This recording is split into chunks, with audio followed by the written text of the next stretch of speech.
Nice light Pilsner to get the day started. I feel super bad about for him because of what happened in his personal life while he was on tour.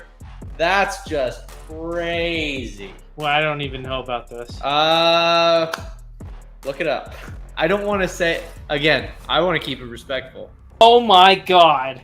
You're finding. Oh my god! Yeah. I just found out. No way. Yeah. I'm You can sorry. do this later. That is so shocking to me. I you can't can do this believe it. later. No, What you a can do this later. scumbag. Not Yeah. Jason Duffner. Not Jason Duffner. Let me be No. very clear. Jason Duffner is not a scumbag. Jason Duffner. There's another individual who is. Yeah. And he may have come out with a really shitty line of golf apparel recently. Number one, I don't think Pine Tree is an insanely difficult course, but given that it makes up a lot of its distance on par 3s and par 5s, there was a lot of holes where I didn't need to hit driver, and in fact, a lot of them I didn't even need to hit 5 or 3 wood. I hit 4 iron on a few. And again, I don't mean this in a bad way. This is a lot of people struggle with this. I struggle with it. You know that I struggle with this. You are very bad at being the best caddy for yourself. Once you fail at executing the shot the way you didn't, the way you wanted to, then it's like hate on Zach, hate on Zach, hate on Zach. The exercise that you should do with your players, your juniors, college students, whatever, is you should just go on their playing lesson. If you're doing a playing lesson with them, you should go take some balls of theirs. They hit a great shot. And then they hit their neck. They're going to hit their next shot. They hit a great second shot. Take a ball and chuck it into the woods or chuck it into the high rough and say, all right, that shot doesn't count anymore. I need you to play from here. Mindset's definitely not I suck, because they just hit 2 great shots. They're much more likely to hit that shot well than and again, statistics will prove me out on this. They're much more likely to hit that shot well if you did it over a large sample size than if they themselves hit the shot there. If you just took all their bad tee shots and you just looked at where their dispersion rate was, they'd be a lot closer to their target if you just threw them in the spot than if they themselves hit it to that spot. Gotcha. I think my issue is proximity to hole ball striking.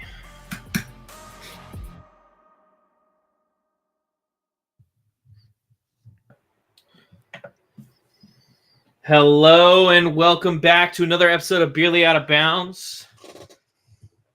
We're back. 2 weeks in a row. It's insane. Where'd the music go? Did the music always fade out like that? I'm confused. Yeah. Oh, it does. Yep. Because I'm here. Glad you pay attention. Glad you pay attention. Never. All right. So tonight we have a new guest host. A new Will guest Williams. host, yep.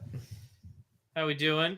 International rock star, Whoa. former college golfer, Will Williams.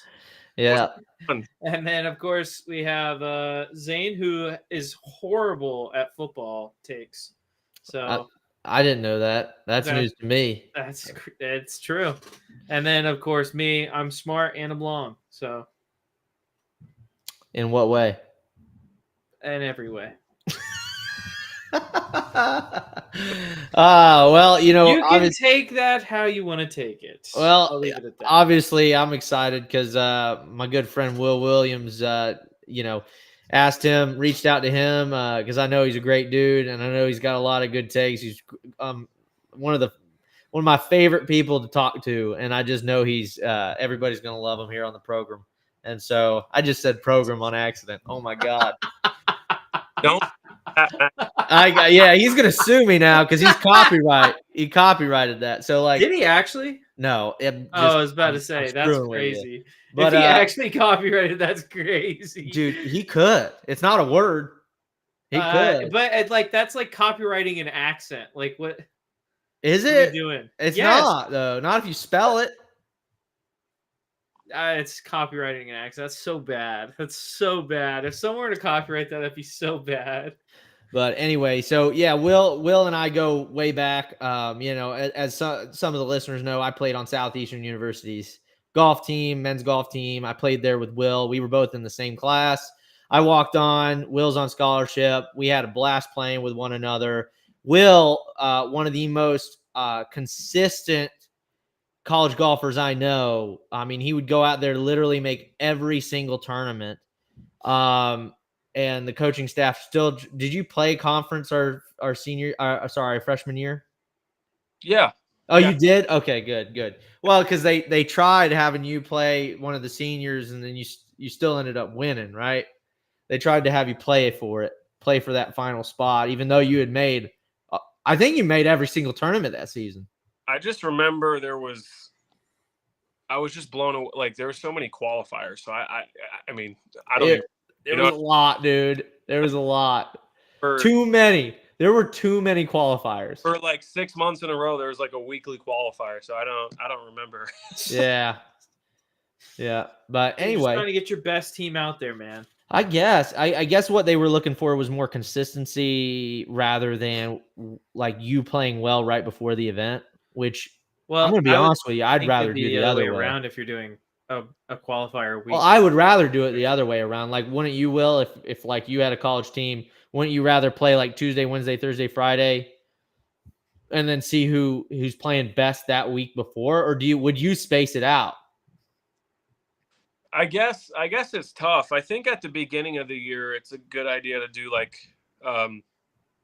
a long-term qualifier. But I think later in the year, you can kind of tell who's playing well and who might not be. And sure, I think the point of the point of time in the year is like the most important, I guess. But I guess that's why qualifying is what it is. Like if you get through, you get through, and if you don't, you don't. I don't know. It's yeah. Yeah, I mean, I agree with you. I think I'd do an automatics thing, you know, or you top 2 or whatever, or if they do top 30 in whatever event it was, then they get automatic buy into the next event. Well, that's what I was thinking. Is like if I have like, for instance, if I only have one guy finish in the top half of the field, it's like, well, then everybody else is qualified. Yeah. But yeah, absolutely. But anyway, so yeah, I played golf at Southeastern with Will. You know, he was an amazing friend, dear friend, and he's actually going to be a dad soon. So congratulations. Got married. He got married actually the same weekend Zach got married. So did your wife give you a sword? Me? Yeah. Did she give you a sword? She did not give me a sword. Holy crap. Zach's got a sword. Yeah. Maybe a metaphorical sword, but she gave him a sword and then he gave her a sword. You know what I'm saying? Holy crap. That's like a real sword. Yeah, it's a real sword. That's a real sword, dude. Real steel sharpened sword. Yep. It's not fake. It's like a weapon. Something from King Arthur. He calls it Excalibur, and I could do some damage with that thing. Let's just say that. That should be your 14th club in the bag. You never know. Yeah. Do a lot with that. He can just reach up in the tree. Branch is in my way. That's right. It's like a machete. A machete. Machete. Alrighty. So before we get into any topics today, obviously, you know, whether or not everybody on this current podcast got the memo, this is called Beerly Out of Bounds, Beerly OB. Whether or not everyone got the memo that, you know, you're supposed to bring, it's not important if everyone got the memo. Hey, don't throw shade. I'm not throwing shade. I'm just saying, maybe not everyone got the memo. So, Zane, what are you drinking tonight? I'm drinking, my favorite beer is Yingling. So I'm drinking that in the cool can, the new premium beer can. So I'm drinking that. Since 1829, oldest brewery in America. Cheers. Yep. What about you, Zach? Okay. I was gonna try and play a game with it, but I'm just gonna show you. I'm drinking Stella Artois. Again? You were drinking Stella last night. I have a lot of beer to drink left over from the wedding. Okay, a lot of beer. Did you have that problem, Will? We had an open bar at our wedding and it was killer, but I didn't drink and she's pregnant, so she wasn't drinking either. Yeah. I mean, that's a good move. Solid move by mom.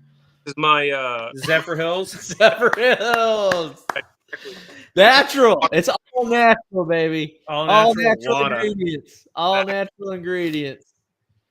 The But, lifeblood of the earth, right there. But Zane, why don't you kick us off with our first topic of the day? Absolutely, Zach. I'm so happy to bring it to you. We're going to be talking about I'm just kidding, not Miami, because we're not making the college football playoff. We're going to be talking first about the match that's going to be happening between LIV and the PGA Tour. For all of you that aren't aware, we have kind of like the match is happening again with everybody knows whenever Bryson played Brooks. Everybody knows whenever Jordan Spieth and Justin Thomas played against, who was it? Rory McIlroy and who? Can't remember. I don't remember. Anyway, we know you obviously have been having this. Well, now we're finally seeing the golf world kind of start to come together, right? We're finally starting to see it come together, and we're going to be seeing a match between Scotty and Rory, aka the PGA Tour team, against Bryson and Brooks, aka the LIV Golf League team. And so that is honestly a great breakthrough in my eyes for the game of golf. It shows that, hey, not only can they talk to each other, but they can actually do things together, which is great. I really wish this could have happened a year ago. There's no reason as to why that couldn't happen a year ago. There's a reason. It's just not a very good one. It's just not a very good one. And so I'm excited for this. Let me pull this up here real quick. What do you guys think about this? I think it's cool. I think I love seeing anything outside of traditional like tournament format stuff. I love anything even the most obvious one being like the Ryder Cup or the President's Cup. I love seeing anything that's outside of standard formatting, and obviously it's a touchy one being LIV PGA Tour, but I think it's cool. I'm all for it. Yeah, absolutely. Zach, what do you think about it? I'm a fan. Let me just start out by saying that in the first place. I'm a big fan. Also, love the Golf Digest. The cover. Yeah, I think. Yeah, I love it too. It's like Step Brothers. It's like a scene from Step Brothers. I mean, I guess it kind of looks like it, doesn't it? Don't touch golf bag. Look at all those Nike players next to each other, and then Brooks is sitting over there like, yeah. Yep. Nike. Yep. It's just really good to see, in my opinion, them all coming together like this. It makes me wonder, like, what that is looking like on the back end. Like, is it starting? And maybe you guys might have your own opinions about this, but it's starting to really appear like they're finally going to have a deal made. They were talking about it at the Hero World Challenge press conference this week about what to expect. They said there's nothing ironed out yet, but what do you guys hope to see? Let's start with this. What do you guys hope to see happen, and what do you think the timeline is on this happening? Like the actual so the timeline of what? The timeline of them actually having a deal in place and moving forward with the deal. Saying, I don't think you want to know the answer. I know the truth. I'm just not sure if you can handle the truth. The truth is that a deal between the PIF and the PGA Tour is going to happen. I think it's probably going to happen in the next 2 years. However, I'm not entirely convinced that there is going to be like okay, you're back on tour deal for the LIV golfers. Mm-hmm. I think that it's much more likely that they get a deal in place for like fundraising and all that stuff before they get a deal in place for like these players coming back. Sure. I don't think, and in fact, I think it's probably highly unlikely that a deal like that does come out. I think in order to get back on the PGA Tour, those guys are going to have to do like Q school qualifying and stuff like that. Corn Ferry. I think so too. I think that's ultimately what's going to happen. But and I just want to say this: I think that that's bad for the sport. If that ends up being the way, which is that's my prediction, is the way it'll go down. But I think that's bad for the sport because those guys are going to, let's be pretty frank, they're going to dominate Q school if they end up doing that. They're going to absolutely dominate Q school. Yes, they are. Most of them will. I don't think the likes of Ian Poulter will, even though I like Ian Poulter. I don't think Ian Poulter's even worried about trying to get back on the PGA. I agree. I agree. I'm just saying I don't think I'm talking about the guys that would try and get back. Like I don't think a lot of them will make it back. Patrick Reed, Bryson DeChambeau. I mean, the top guys will. But what that hurts ultimately, that year in Q school, no one else, like if I was trying to qualify for Q school and I found out that I was qualifying against like Bryson DeChambeau, Patrick Reed, like all these guys, like major champions, I'm not showing up that week. I'm just going to be honest. Because the odds of me getting in that field go down significantly. Mm-hmm. And I think that that's bad for the game because we all know, I think we all know that like these guys belong at the upper echelons of golf. Sure. Like whether or not the best player in the world, I don't really care. They belong in that upper echelon of golf. So them going through Q school, going through the Corn Ferry Tour, where they're going to probably dominate, it hurts. The only people it hurts is the people at that lower level. Sure. That are trying to break in and break through. Absolutely. So I think that it's not going to be good for the game. I think eventually it'll be good for the game. But short term, what I expect to happen is a deal with PIF and PGA Tour gets done in about 2.5 years.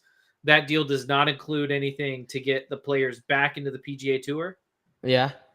And then they have to go through the Q school and Corn Ferry. And for a short term, it's going to look kind of weird because you have Bryson DeChambeau playing on the Corn Ferry Tour, winning by 12 shots over everybody he plays against. Sure. And then it's just going to be like, well, this is kind of weird. And you're probably going to get articles about Bryson DeChambeau makes enough money. Why is he trying to qualify for the PGA Tour on the Corn Ferry Tour? He's just hurting these smaller players. You're going to get articles and stuff like that about something. I mean, I'm sure the No Laying Up podcast will probably say something like that whenever it happens. But I think that that's the most realistic scenario at this point. I just don't see anything else happening. Yeah. Yeah, I mean, they aren't anywhere near a deal. At least that's if you believe Tiger Woods. That's what he said. So I agree. I think we found out not too long ago that today actually that the rumors of Tony Finau leaving are just a rumor. He said that he had an injury and he'd be out for the Hero Challenge. And so yeah, so I mean, I got a cramp in his hand from signing a lot of papers. Yeah. Yeah. I'm going to be out of the Hero World Challenge. My hand hurts. Yeah. My hand hurts from signing 100 pages of paperwork to go to LIV. Yeah, maybe. I don't know. I don't think so. I don't think Tony Finau's that kind of guy. But it would be that would be funny if it later comes out that like. Sure. I think the only thing I can hope for in the whole situation is that somehow whatever the deal comes to be and whenever it comes because the timeline seems to be all over the place. Sometimes I feel like they're close, and the next thing it's fluid and it's not close. But I could only hope that it's just some kind of a player friendly deal where, regardless, because some guys might allow guys to come back to the PGA Tour, but some might not want to, right? Mm-hmm. So like maybe Yeah, for sure. it's a situation where, regardless, the player, wherever they're playing, they decide where they get to play, and it's not, if they play here, then that doesn't mean they're banned from here. They just choose to go here. So, and one of those guys, one of my favorite players is Pat Perez. I know he's on LIV. Mm-hmm. He had a tour card for like 22 years straight. He lost his card and then he went to LIV.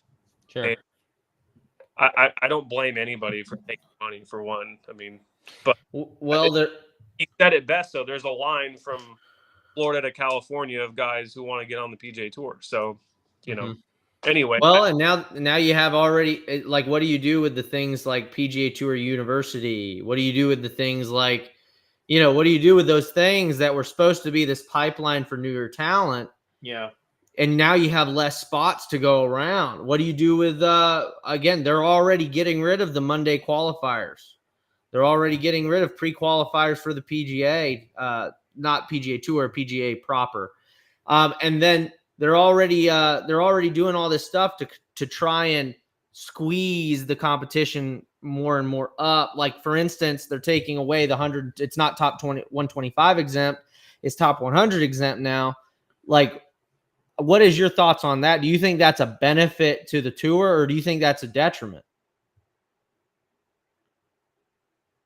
I mean, I think it's detrimental. I mean, that's 100 spots is not a lot. And I mean, even the field sizes used to be way bigger. They used to be, and they're getting smaller. Yeah. So I mean, 125 in the grand scheme is not a lot of players at all. That's still not. I mean, no. So I think the classic number of 125, which has always been, used to be the money list, and it was FedEx Cup points. But I mean, I think that's, I've always been a fan of those guys like in the 125 to 150 range, and I just don't think, like, if you have 3 good years on tour and then you finish 131, the 4th year or whatever, then you're out of the job. Like, I just don't. That doesn't make sense. But yeah, absolutely. Fair enough. So Zach, do you have any last thoughts on this subject before we? Well, I mean, we've talked about this before. I mean, the getting rid of the Monday qualifiers, the getting rid of, all the things to, like you said, like the PGA Tour Universe, all these things to help bring new talent into the sport, especially new young talent, like new young guys that are trying to make a name for themselves. And the fact that it's being squeezed. And then you have the premier events, which you can't even play on unless you played on the PGA Tour for years and built up that, following, and built up the wins and top 10s and all that. You can't even play in them unless you've been there. Yep. We're never going to see another Rory again. Not the way the PGA Tour is currently headed. We're never going to see an 18-year-old break out onto the scene. It's just not going to happen. Do I have it right? PGA Tour, it's one. They take one guy, right? Is it one guy? I thought it was a couple. I thought it was one. Like I could be. So even that, I think at the front end, college golf, like for what it is, I think should. I think you should take more people out of college golf now. I mean, some of the people playing college golf now are. The top 25 players. A little more fair, because if you're that good at the college level, you should at least have a chance. I mean, you shouldn't be. Here it's not top 25. It's one guy to the PGA Tour. It's the 2 through 10 positions go to the Korn Ferry. The 11 through 25 positions go to the PGA Tour Americas, which is not that great, honestly. No, I know. So, how would you feel about this? This is this thought popped into my head, and I hate to keep harping on this because we got other topics we got to get to today. How would you feel about, instead of, they're pumping hundreds of millions of dollars in the PGA Tour right now. Mm. Absolutely pumping it in, doing things that are worthless that no one's going to watch, like the TGL. Like, they're pumping all this money into the PGA Tour. Would it make sense to do it like European soccer does it, and have the Corn Ferry Tour kind of be a relegation league, the PGA Tour be a relegation league for the Corn Ferry, and do it like that? That way, it's a very easy way you see to move up. Well, they kind of already have that, right? If you don't, they do, but like the purses on the Corn Ferry Tour are not very good. Again, I don't think the Corn Ferry purses should be. Again, they're way bigger than they used to be. I'm not saying they're not.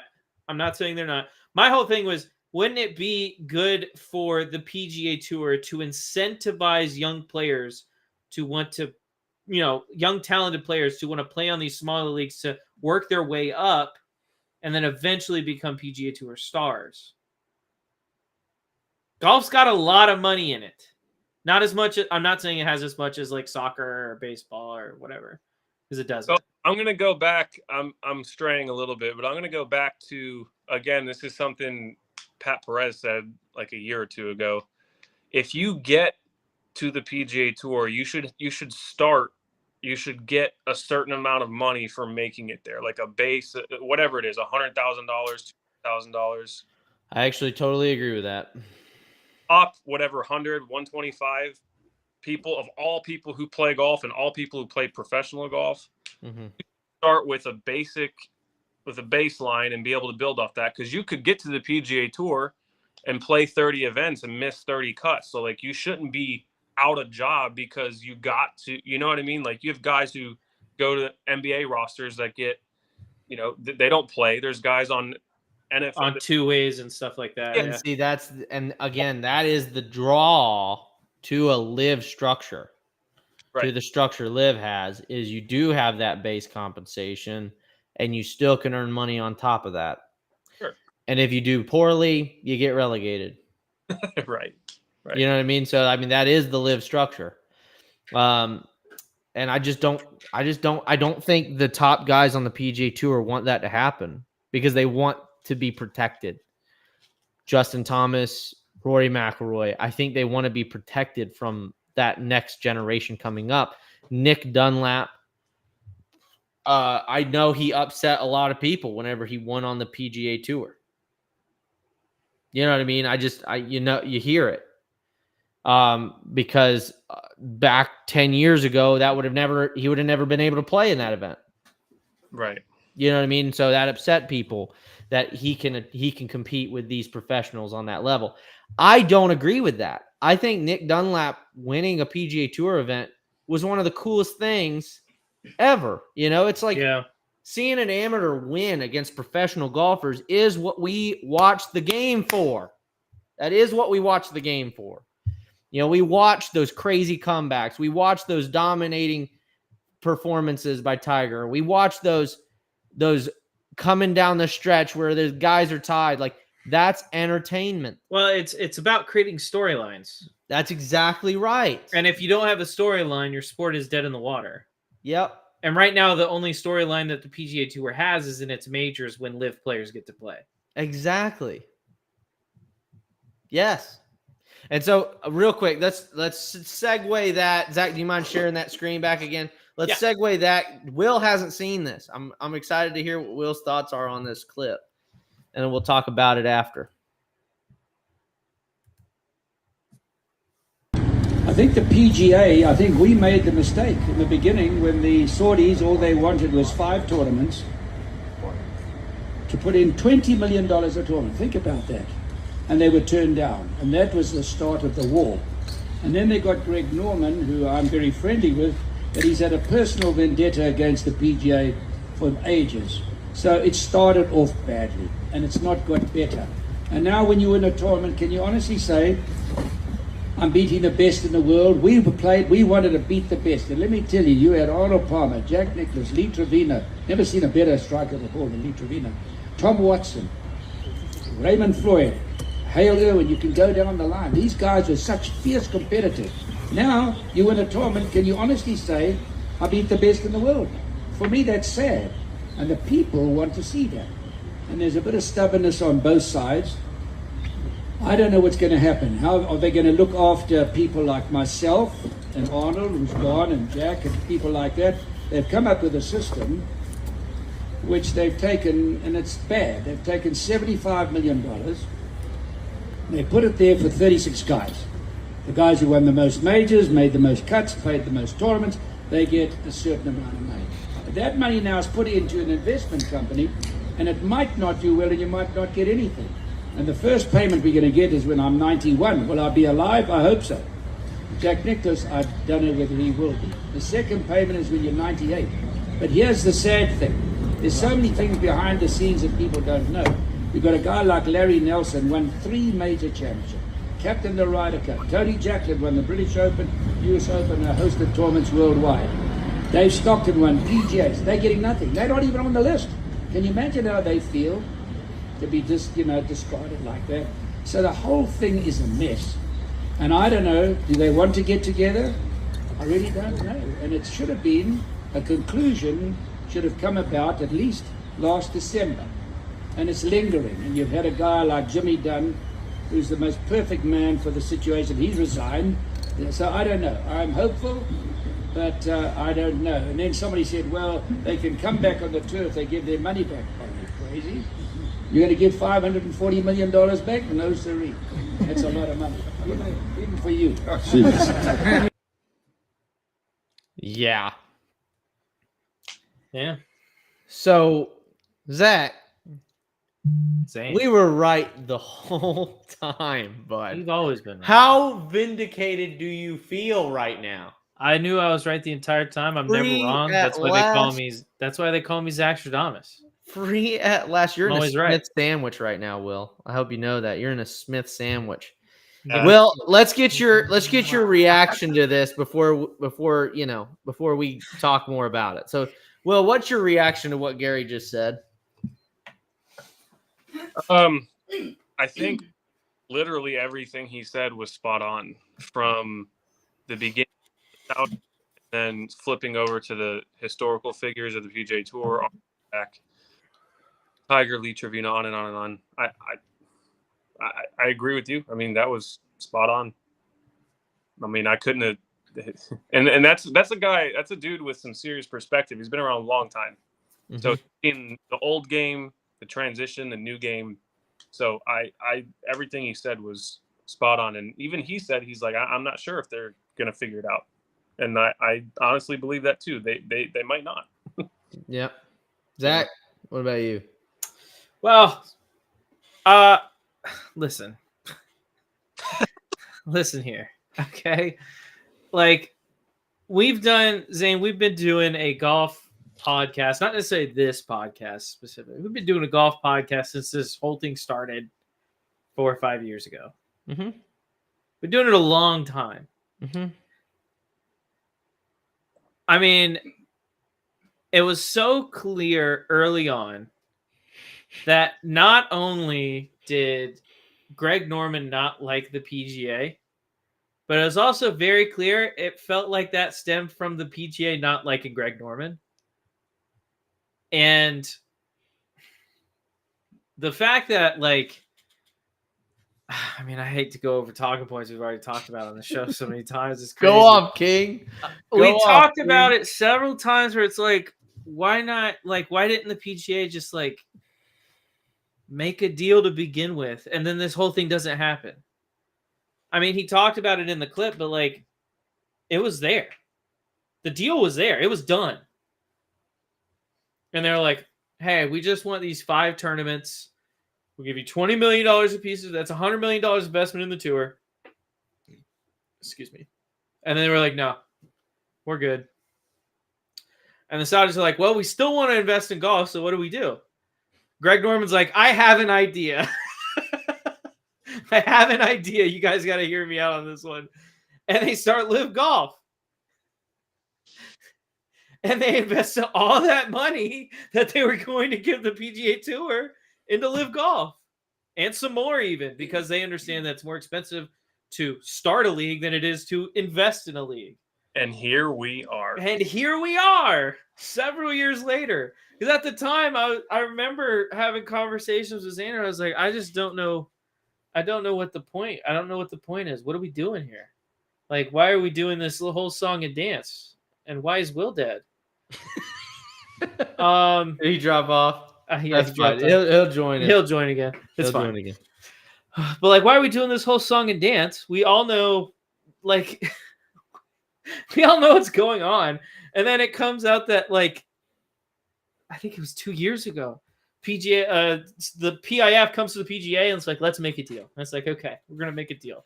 They get this initial agreement in place, and all of a sudden, PGA is like, no, not the PGA. Let me reframe that whole conversation. Yeah. Jay Monahan goes. Thank you. Buddies.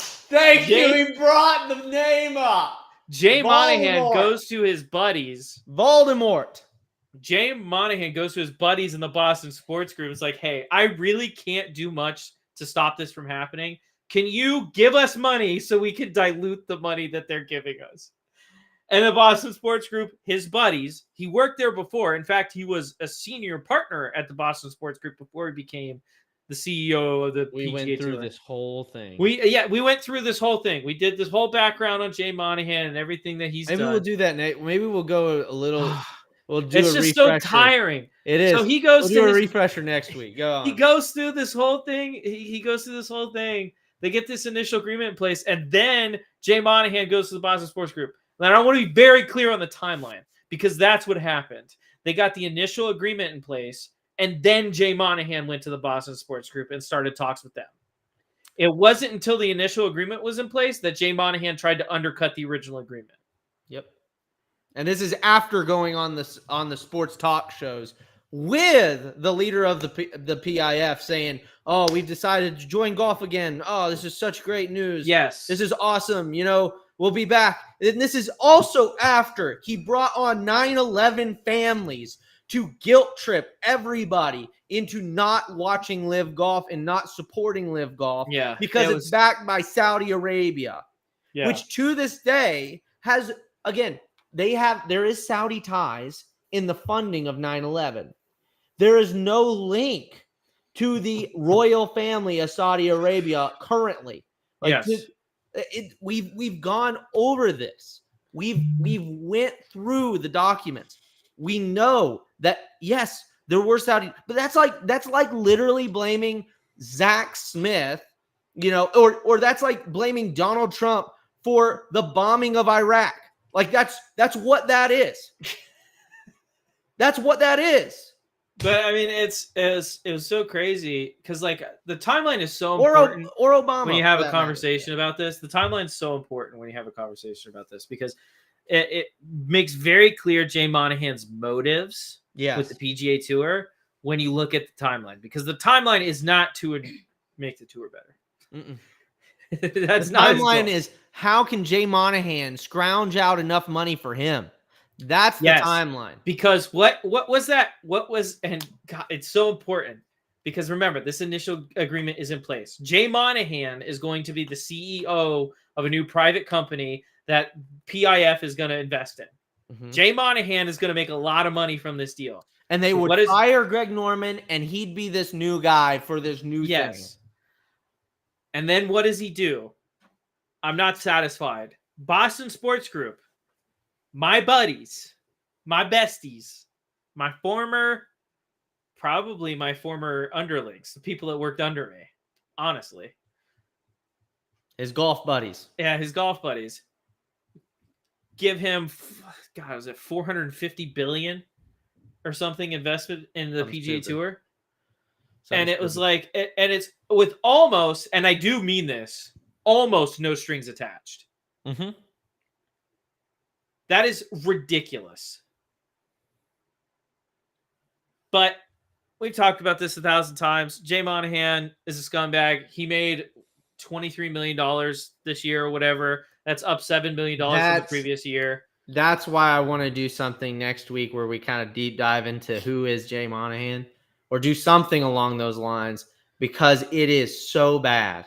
The It's fact really that this bad. guy is getting paid more than an NBA commissioner is absolutely bonkers.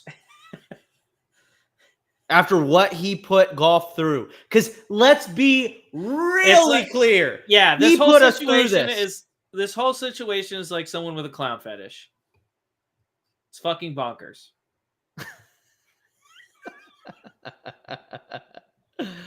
I like that one. You gotta That was a keep good that one, in your huh? back That was a pocket. good one. I I like would it. be lying if I said I came up with it, but I decided to steal it. That's a So. great stolen joke. But it's crazy. It's only slightly less as good as stolen valor. What? Just kidding. Good night, everybody. Okay. So next week we'll do some kind of deep dive on Jay Monahan. I guess. Especially here into the offseason, this is the time to do it because once things pick back up. It's like honestly the time because here's the thing. Like to even go over the timeline, you have to like you can't see that timeline and think, what is this guy doing? Like, what are his motives? And the only clear motive is how can Jay Monahan make Jay Monahan? There's nothing else that makes sense. Me and Zach went over this. There's literally like we tried on Chunk and Run to rationalize the decision-making process. We tried. Even on this show. Yeah. We covered when the Boston Sports Group like details. Oh, that's right. That's right. But there's nothing else that makes sense. If the argument was Jay was doing this for the players, we went over, and this has never been disputed by Jay. The fact Phil Mickelson approached Jay with that, what was it, $1 billion or something stupid? No, it may not have been $1 billion. Like $100 million. Because he had an investor that was ready to go and sponsor events. And Jay said, no, we're not going to do that because we don't think LIV's going to be a thing. Yep. Like, are you there to make the players more money, or are you there to make the players more money? No, the worst thing is that's your job, man. So again, timeline's important. So this happens before Phil Mickelson has even talks with LIV. Yes. This is all before talks with LIV. Jay Monahan backhands Phil Mickelson by saying, no, we don't want $100 million to sponsor an event from this investor that you've lined up, that you did the work. You got this investor lined up to sponsor an event for $100 million. No, we don't want it. We don't want it. Again, no strings attached. It's just we want to sponsor an event. And then Phil starts having conversations with LIV. And then, weirdly, as if from the ether, all these things start coming out about. It was a $1 billion deal. So it was? Yeah. Then out of the ether, after Phil starts having these conversations with LIV, all these rumors start coming out about Phil Mickelson and his personal life and what he does with his money and blah, blah, blah, blah, blah. It's like, I wonder where that's coming from. I can't imagine there's anyone with the motive that wants to like take down Phil Mickelson or whatever. I think that I honestly believe, and I'm starting to get blackpilled on like big media companies. Sure. You're starting to get blackpilled? I'm starting not I've been blackpilled on big media companies, but like sports media companies as well now. I'm starting to get pretty blackpilled on it. Because like I was looking at I don't even want to get into it, but like I'm starting to get blackpilled because it's like why does this author, and I'd love to hear what his side of the story, why does this author decide he wants to write an autobiography of Phil Mickelson at the tail end of his career? Like not even like nothing important's happening in Phil's career right now, but he starts to have a conversation. He starts doing this autobiography right around the time he starts having conversations with LIV. After Jay Monahan has backhanded him and refused a $1 billion deal to sponsor one event. Why did this start happening? My noggin's a jogging, Zane. My noggin's a jogging. Is it right after he decided to go to LIV or right before? It's right before. It's right after the conversation started that they started having these long phone calls with each other. That, according to Phil Mickelson, he didn't know were being recorded. I believe him. I think so. I think if we found anything out, what's that guy's name again? I can't remember. But he's a snake. He's a snake, dude. He's... He looks like a snake. He's from the Fire Pit Collective. He looks like a snake. It's not great. Like, I don't know why he thought that would make him look good. I don't think he did. I think he did it for the money. I think he did it for the money on the book deal. I bet he got a big advance from it. Probably. I bet he got a big advance from it. So anyway, do you mind sharing that screen real quick? So the question is, how much is too much? How much is too much, Zach?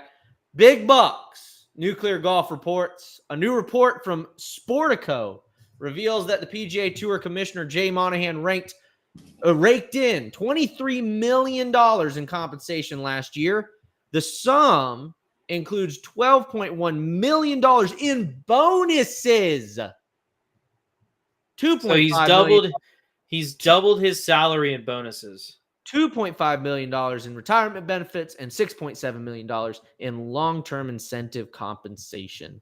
He earned a base salary in excess of $1.8 million. PGA Tour Incorporated made $1.8 billion last year per a filing.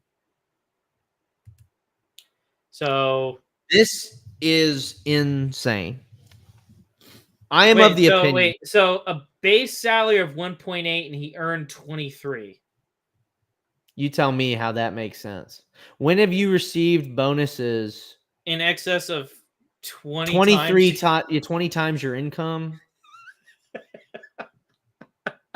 Dude, I wish that was what my bonus looked like. Seems a little out there, right? Seems a little out there. It's a little out there. It's I just love that picture of Jay Monahan too. He looks it looks like the devil. He looks like Satan. Evil. He could play. You know who would play a good Jay Monahan in a movie? Who's that guy that plays oh man, Angel Studios devil movie. Oh please, The Shift. Oh my God, The Shift. Yes. The Shift cast. Hold on, I'll pull him up a picture. I'll pull up a picture, and you'll be like, oh my God, yes. Neil McDonough. Neil McDonough would play an amazing Jay Monahan. You ready for this? Put it on screen, yeah. Yeah. Here we go. Yeah, pull it Share up. this tab instead. This guy, he plays the devil in that The Shift by Angel Studios. That guy would play a perfect Jay Monahan because he plays a perfect bad guy. He is so good at playing the bad guy. Yeah. They need to make a movie. Neil McDonough, if you're out there, please make a movie about what's happening with Jay Monahan. Make a movie about this whole PGA Tour LIV situation. Dude. You could make this. This is an HBO Max. The problem is the people that would fund that movie is the PGA Tour, so that he couldn't play Jay Monahan. He'd play Greg Norman. Is what he doesn't look like Greg. He Norman. looks like Jay Monahan. I mean, he's even got the lighter hair and everything. You know, the white hair. I'm saying that they would make him play Greg Norman. I feel you.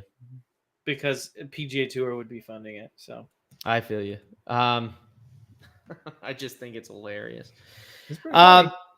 Yeah, I just think it's hilarious. I just, I am just so put out by this whole thing. Every time it comes on, I'm put out by it. Real quick, I do want to share something I just found. So this is it's not breaking news. This came out on the 1st.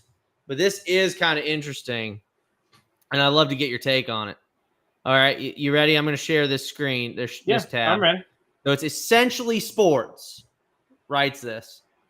The headline, Phil Mickelson questions Jay Monahan over $9.5 billion discrepancy amid PGA Tour chief's eye-watering salary reveal. The article goes on to talk about, obviously, his base salary, making 1.8 mil, talking about his bonuses and incentives that have been added up to 1.2 million and retirement benefit to 2.5. I don't know why that says added up to 1.2 million since we just read that it's 23 million. Anyway, regardless, in 2022, Ron Price, the chief operating officer, so the COO of the PGA Tour, testified before Congress during a hearing on the state of professional golf. When asked about the financial standing of the PGA Tour, the Price stated that the tour's total assets were a little less than $3 billion, end quote. This figure was a critical part of his testimony as he tried to underscore the tour's modest financial position in comparison to emerging competition like LIV Golf, which was backed by significant Saudi investment. However, 4 months after the testimony, the tour sold a portion of its stake to SSG. This is one of those groups, right? This is one of those groups. It's not Boston Sports Group, but it's one of those groups. Capital Management for $12.5 billion. This is where things have turned the other way. Recently, Golf.com published an article bringing Phil Mickelson's remarks regarding it, where he claimed that the tour had multiple billions of dollars in NFTs. In 2022, Lefty wrote on X that the tour has 1.6 billion in stocks, 700 million in cash, and 1.15 billion in non-liquid assets. He noted that in all of this is from the nonprofit section and the for-profit section. That's only the nonprofit section, Zach. Yeah. The for-profit section has been stated since 2012, but surely was way more than the nonprofit part at that time, obviously, because you're always going to have more in the for-profit section than the nonprofit section, because if you're for-profit, you're trying to make money. The golfer was quick to question the article and said his comments have been taken out of regard here. He wrote, "In this article, you dismissed my claim that the tour is sitting on billions of dollars in NFTs and digital monuments. That's true. Let me point out that when Ron Price testified in front of Congress, he was asked about how much assets does the tour have. He said a little less than $3 billion. 4 months later, they sold the stake to SSG, a valuation of $12.5 billion. Where do you think the $9.5 billion discrepancy came from?" And the crazy thing is, it's a stake. It's not even the full thing. They didn't sell the PGA Tour. Yeah. They sold a stake in the PGA Tour for $12.5 billion. Yep. I mean, this is corruption, dude. This is what this is. This is corruption. Because where did all this money go, Zach? Remember, they get paid from the TV deals. They don't have to pay for the TV deals. They get paid for that. Yeah. Where's this money going, Zach? It sure as shit ain't going to the players. The author pointed out that the SSG got the deal because of its goodwill. Assets and goodwill are two different things. A business can be worth $10 billion with only $3 billion in assets. Actually, literally, they can't. Quite literally, their worth can't be $10 billion. Now, you may value them at $10 billion, but that's not their worth. Yeah. That's why it is a lie whenever Donald Trump would say that he's worth $7 billion. Right? Because that's his valuation on himself. That's not his worth to the market. Yeah. That's crap. It's crap. Anyway, I just wanted to share that little nugget with you guys. Let's stop sharing that screen. All right. And let's settle down, Zach. Let's settle down. Settle down. Woosah. All right. In happy news, PGA Tour, well, not the PGA Tour, the NBC Sports is making a good move in terms of broadcasting. They are bringing Kevin Kisner to the analyst table. He is going to be the lead analyst. So Daddy K is going to be the lead analyst for NBC Sports. I think it's a good move. Zach, what do you think? I agree. Great move. He's a good commentator. Great commentator, dude. Whenever they had the mic on him at the, you remember the Players, right? I mean, he's really smooth at talking. Yeah. and really entertaining, and he says things that make you laugh. Yeah. You know, like golf like needs. Will was saying before the podcast that that's one of the problems with like the DP World Tour is R.I.P. RIP. Will, he's dead. Oh, he's he died. Meteor died. hit Florida. Yeah. Mom and dad are gone. It'll Yeah. get to us in about 3 minutes. So Yeah, about that time. But yeah, I just I'm really happy for Kevin Kisner. I love Kisner so much. Like we've always shouted him out whenever he makes funny comments in press conferences. Yeah. We love him. We love his attitude. Love watching him play. He's really entertaining to watch. I wish more players were as entertaining as Kevin Kisner. That makes the sport more watchable. I think the problem is I think a lot of players are as entertaining as Kevin because they're just not allowed to show it. I agree with you. Bryson DeChambeau's talked about this several times. Mm-hmm. They Wait, can't. they can't do what? Bryson talked about the perception of him when he was on the PGA Tour was largely negative because he wasn't really allowed to be himself on the PGA Tour. But expand on what that means. So what that means is you only get to see Bryson in a tournament on the PGA Tour. Bryson can't go out and shoot a practice round video and on the PGA Tour. Oh, I'm not worried about that. I'm not worried about that. Not worried about that. I get your point. We've talked about that before. I'm just talking about like on the broadcast. No. Yeah, I know what you're saying. I'm saying that I think that a lot of players probably are that funny, but you're never gonna know. Sure, and that might be true. Because I'm gonna be honest. I think Kevin Kisner was like a funny, like personal guy until he got like a couple commentating spots. No. Really? Oh, I knew it. Oh, he was hilarious. I mean, I heard him in interviews be snarky before, but like that's nothing. Yeah. Anyone can make a couple snarky comments. I think they should. I think a lot of those players do play a little too uptight. And I think that does end up hurting. I think that honestly that ends up hurting some of them. Some of them obviously play better because of it, but I think that hurts some of them. Probably. You know what I mean? Anyway. So yeah, I'm really excited about that. You know, he's I think he's going to have a good time. I'm going to have a good time listening to him because I can't stand Brandel Chambly. Anything to get Brandel off the air is a good move. Anything to get Brandel off is I'm going to pause right there. Anything to get Brandel. Nope, I can't say that either. I just don't want to hear him. That's the nicest thing I could say, I guess. I don't know. Are you gonna talk about unaliving somebody? No, I was gonna say something that sounded like that, and I was like, "Well, I'm not gonna say that because better not. Gonna get taken out of context." Sure. And then I was gonna say something I was gonna say something different, but then that could have been taken as sexual innuendo, and I didn't want anyone to think I was attracted to him physically. Because then it's a hate crime, because then you're doing it against a protected class and, you know, elderly people. So. I thought you were talking about the mentally disabled. Oh, yeah, that's what I meant. And then, so yeah, I stopped both of those sentences before they happened. That's great. Anyway, good move. Yeah. Solid move. Anyway, and we're going to end this with two last things. Number one is we're going to end this with the Golf Goofs. Golf Goofs, a video of the week. So let's go ahead and take a look at that video. This is pretty funny. This is great. So this is the golf video of the week. So the Nuclear Golf is saying, would you... Oh, let me share it. Hold on. Yeah, you got to share it, buddy. We got to share the screen.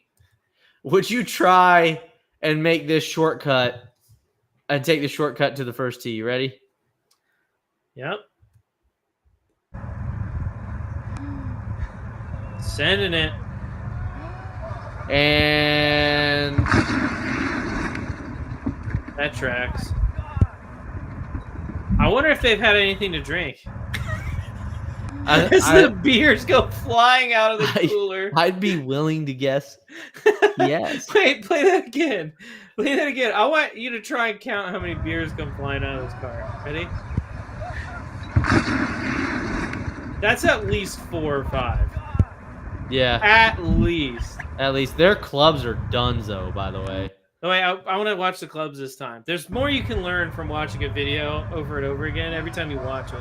For instance, if he had kept his foot on the gas, he would have been okay.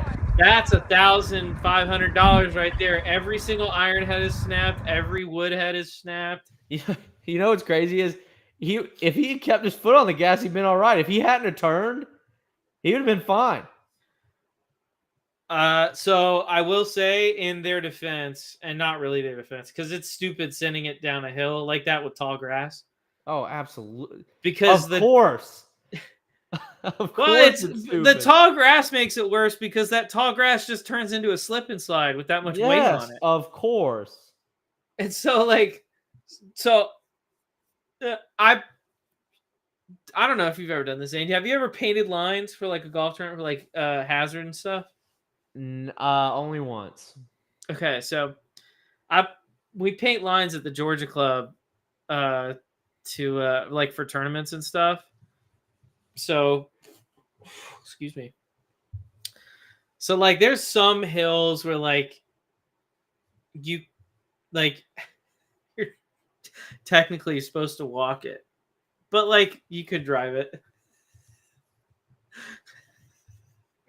And I have very nearly flipped a cart before painting lines. Okay. So let me explain the different times it happened. One time, there was like, I didn't see it, and there was like a broken sprinkler head that was like leaking. So like mud's coming out, basically. Sure. And it's on the side of this hill, and I'm painting next to like a hazard. And I'm painting next to that. I don't see this because it just kind of blends in because it's all happening like underneath the ground, basically. So it's like a slow trickle. And then I go over it. Front tire doesn't slip at all. The back tire damn near pulls me into the water. I would have loved to see that. And then the other time it happened, 8. Do you know 8? You played out there. 8 black. This is a par 3. You tee off from up on the hill down to like a peninsula green with water around it. Yeah. So that hill, there's a hazard line that runs from like left of the tee box all the way down up on the left side of the cart path. And so I've done it several times. And so I wasn't thinking that this was going to be an issue, but it was this day. I start painting the line. I start going down the hill, and I guess the tires weren't like, they were not quite up to snuff. They were a little slick, and the cart fishtails around like this, like does a full 360 and like throws me into the woods. I was able to get the car out and I was fine. I didn't have to ask for help or anything, but that was tough. I had to actually pull further into the woods and then drive out. Oh my God. Assistant professional here, folks. Thank you. But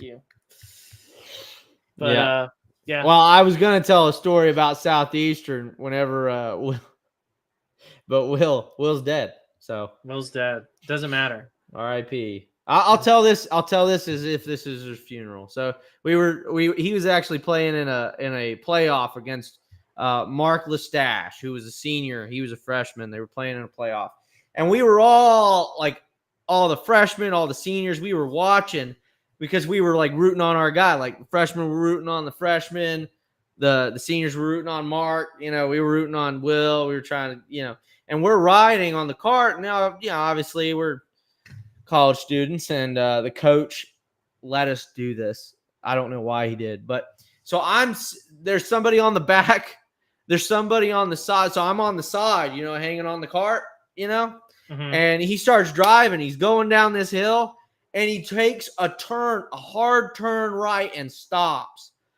Son, I rolled more times. I did more somersaults than I probably ever done in my life.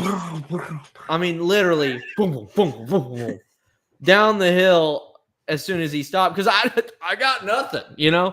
Like I got nothing. I got Take the cart with you, man. If he wants to do that, take the cart with I you. should have yanked it, Yeah, that's what you got to do. It's like, okay, no. we're going down, baby. I was like, all right, here we go. So I fell and rolled, did like 5 summers. I'm exaggerating. I did like 2 or 3 somersaults, like actual somersaults, and like they were like, "Are you okay? Are you okay? Oh my God!" I'm like, "I'm good.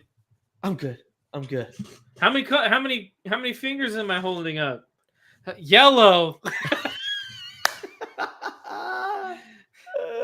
Amarillo. I wish I knew fingers in Spanish. I would say that. But anyway, so that's all I got for that's all we got for the Beerly OB podcast. Beerly Out of Bounds podcast. Please check us out. Please like, comment, and subscribe to the channel. We're here every Wednesday at 9 p.m. So be sure to check us out. We'll always share the link on our pages, on our socials. So be sure to check us out. Zach, you got anything for the fam? Yeah, absolutely. There's an affiliate link down below to get into Global Golf. We talked about it last week, how I'm joining Global Golf. So the link down below in the description for that. And then also, there's a link down below for the merch. Make sure you check it out. Beerly OB merch. It's get Christmas Bali. time. You got to get Bali. It's Christmas time. It's Christmas time. Get Bali. Can you show Bali real quick? Can I show Bali? Show Bali. Here, he's going to be in the upper right-hand corner. Are you ready? Actually, no, he's going to be big in the middle of the screen. Big Bam! in the middle of the screen. Bali. Get your Bali merch today. Established 2023. Beerly OB. All righty. We'll see you guys next week.